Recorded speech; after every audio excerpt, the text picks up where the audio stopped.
Like, subscribe and press the bell icon for more videos from PHN Learn. For more videos, download our app from the Play Store.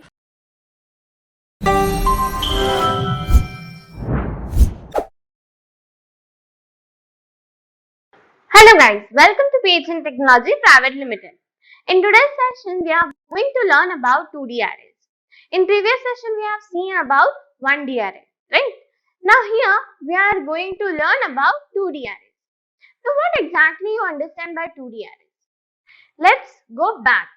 Now in 1D array, we have learned that how we declare the arrays ARR, then in the square bracket size of the array and then the values of the array in curly braces, right? This was my proper syntax. Now the 2D array, the name only suggests that here something is based on two values. Now 2D array is nothing but a matrix. 2D array is also known as a matrix. Now in matrix, the moment I heard about matrix, what comes to your mind? Rows and columns, a table format, right? In matrix, how the values are stored? In rows and columns format, in table formats, right? So in 2D array also, the values are stored in the form of a table, in the form of rows and columns. And hence, 2D arrays are known as matrix, right? So now, here are my two parameters, that is rows and columns. So now we know that these two parameters will be assigned to my array while initializing it, right? So how will the syntax now? Now this is the syntax. Array, two brackets, and there I have to write the size of that particular parameter. Now every time remember, the first square bracket, the first parameter is my row, whereas the second parameter, the second square bracket is my column. Okay, means let's consider here I have given 3, 4.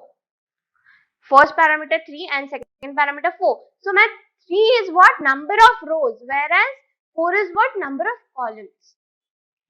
Now this is how you should initialize. You should initialize a 2D array. Now how should we get the values over there? How should we put the values in the 2D array? Like this. Now this is a particular method. Here what is happening? Here all the values are combined and it is put in a one bracket only. Though all the values are combined, right? Now this is the first type of how we can initialize a 2D array. Whereas this is the second type how we can initialize it. Now here what is happening? Here we have 3 columns, whereas 3 rows and 4 columns, right? So here those one row and one column means particular rows, not columns. Every rows are divided by using, every rows are separated using brackets here. Like this, right? What that means, the first set of values, that is 4 values. Why 4? Because we have 4 columns.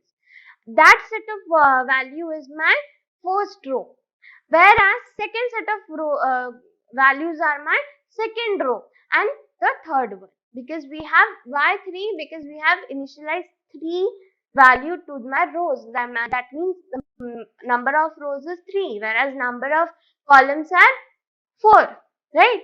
So this is the second type. Now it is preferable while initializing a 2D array, you should use the second type of initialization. Why? Because in first all the values is jumbled. So the separation process will be done by the computer itself, by the compiler itself. And it is a bit complex to the compiler to separate it, then to use it. Right? And every time remember, while writing any programming language, you should write that particular language as simple as possible, so that if at all there comes an error and you get stuck over in that error, so it won't be difficult for you to find that error. If you have written your code much complexer, it is very complex, then how will you find the errors? Right? So it is possible, it is preferable for you also and for the compiler also to write a particular code in a simpler way, in an easy way, in an understandable way. Don't make your code complex, okay? So now, every time while initializing an array, while giving the value itself, we will use the second type of initialization. Okay, so this is how we can initialize a 2D array. Now, while initializing this 2D array also, there is some condition. What is it? Now we know that 2D arrays have rows and columns. Okay. So while in 1D array, what were we doing?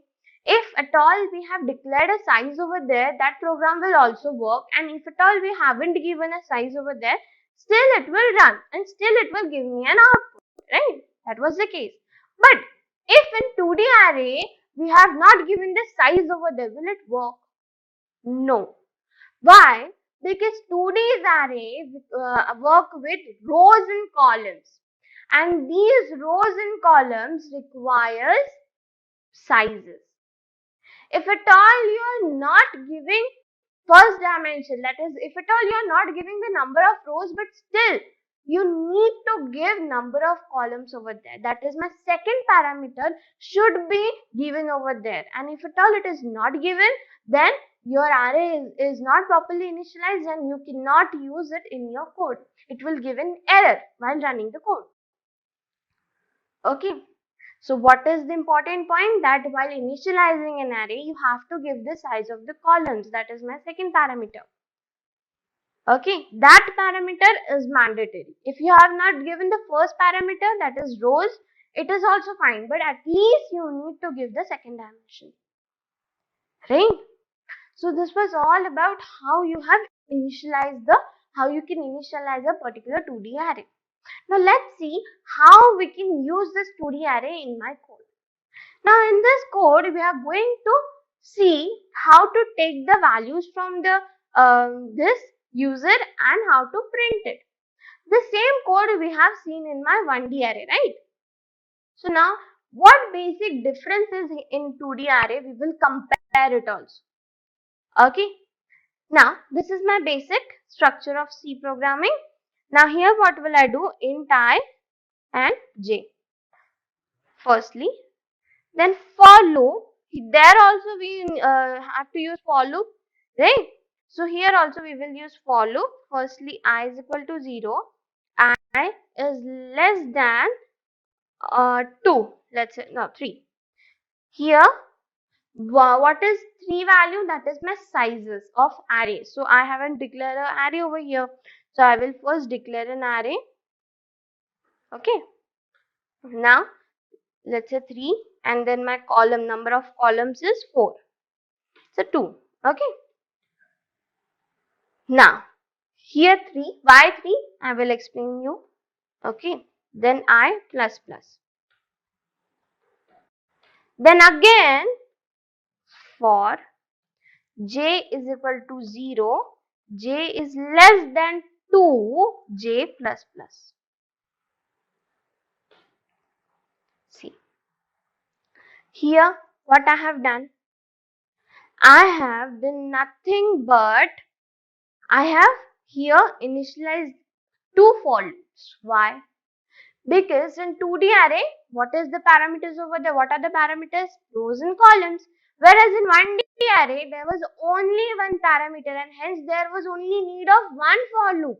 But here, we need to calculate two values simultaneously. We want to feed the values in rows and columns format, right? So here, the first for loop, that is the I for loop, is for my rows. That is my main for loop. And that second for loop is my for columns, and hence I is less than 3 because number of rows is what? 3, whereas the number of columns is 2 and hence j is less than 2. This was the logic of two dimensional. You have to use two for loops because here you have two parameters to use. Right? Clear? Now that I have given the for loops, what I am doing in the first set of for loops, I am printing the value. That means I am taking your inputs from the user. Right? So here what will I write? Printf enter. Sorry. Here I will write enter the value of ARR particular value, %d, let's say %d. Okay, now these %d are my what? I and j, right? So now here scanf %d,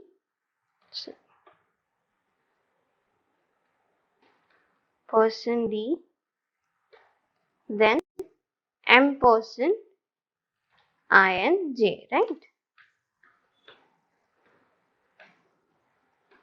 Okay. Now this was my code for taking the input from the users, right?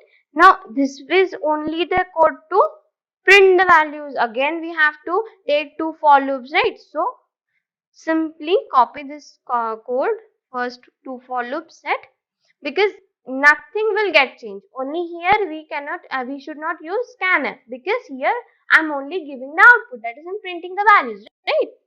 So here let's remove this scanf statement. Okay.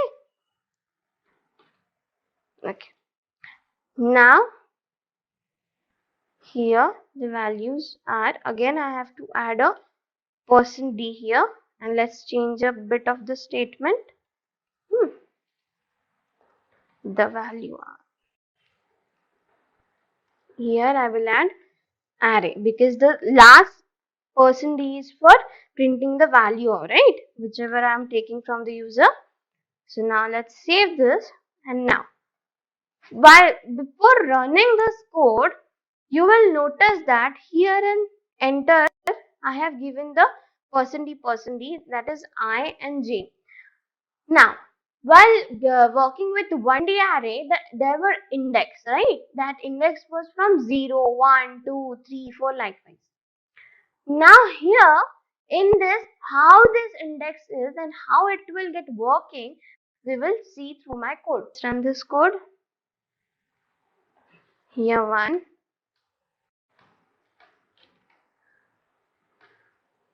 See.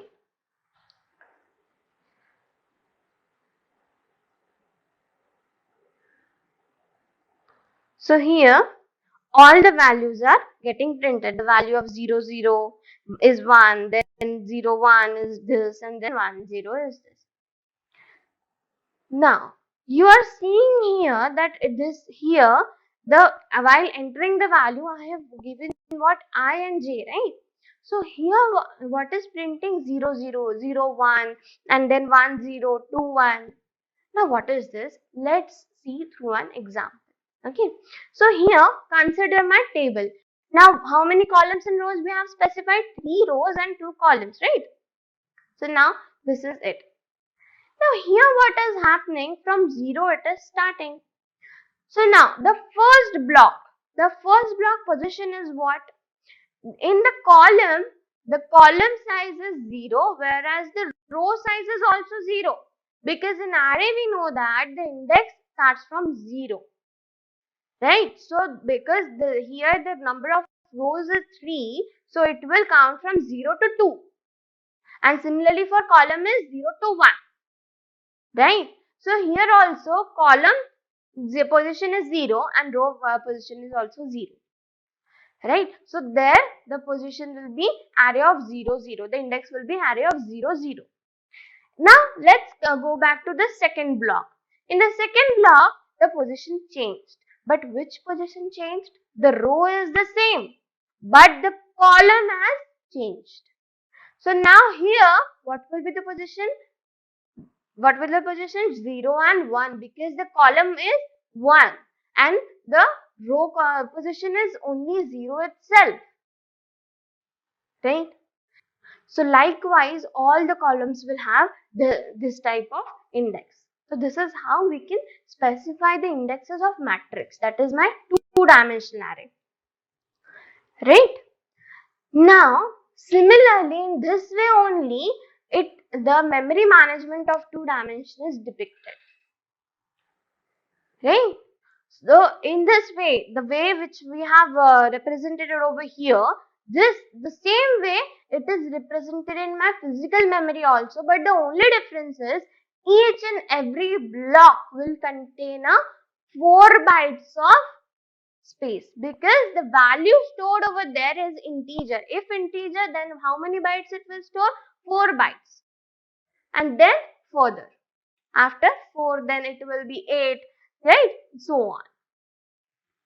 So this is the same way it is going to be stored in my physical memory. So this is how your indexing in 2D array is done, and how the memory management of 2D array is done. Okay, so this was all about your 2D array. Now in this exercise section, we are going to learn about some more. We are going to do programs with this 2D array. Okay, like matrix multiplication, matrix addition, and everything. So for now, this was your session. So for now, thank you and goodbye. For more videos, download our app from the Play Store.